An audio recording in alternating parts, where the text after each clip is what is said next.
I thought it was just going to be a summer job, and I've been with the Y 15 years now. I came up through the ranks doing a lot of community programs, youth and family work. There was definitely a moment in time that about 2 years into my job as youth director, I was ready to leave the YMCA. And there was a youth that came in my office. She goes, I've been here since I was 6, and now I'm 13. And I've seen youth directors only last 2 years.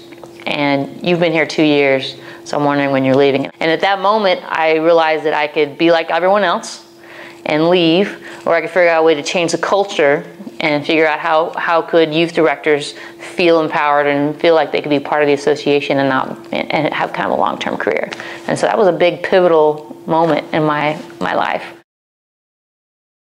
I used to run the youth and government program for years. I was able to see how teens and youth were able to have a voice and find themselves, and it was very transformative work because in their community they would see issues, and for the longest time they didn't see the power that they had to change it. They just knew that those problems existed, whereas in youth and government they saw how they could make the change. Being able to see that kind of impact when you took the kind of attention and be able to give that to a teen, and I mean that's why I was hooked on community work for the longest time. I think that's why it took me a while to stepped up to an associate exec and realized I could have an impact in a different way, because the front lines when you're working with youth, it's just a different experience. And you can do it now as an exec, but it's just, now you're working through staff, so it's just a different thing. Realizing as a program director, you're always doing all the work, and you realize you have to work through people.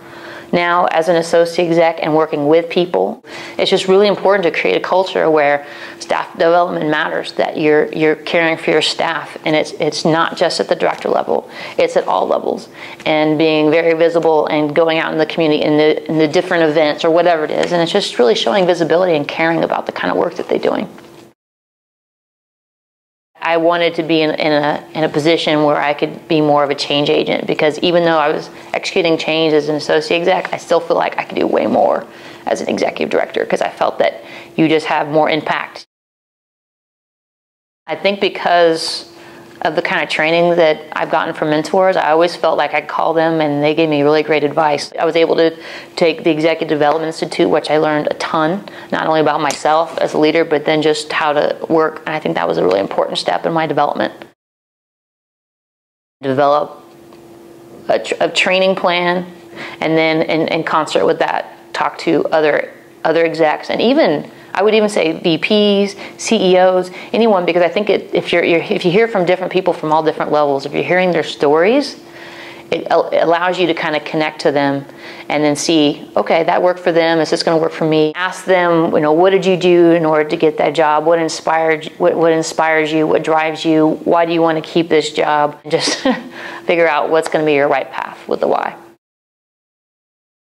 The YMCA, no matter how big it is, no matter how big it reaches, cannot do it all. And the only way that we're going to be able to really have the kind of long-lasting generational impact is if we're working with organizations and not duplicating efforts. There's so many levels of different community collaborations that you can do, but it's finding that right piece and that right timing and getting the right people in the right room. That's what I love about the Y, where we as an organization can come in and help and work with other organizations to make that happen.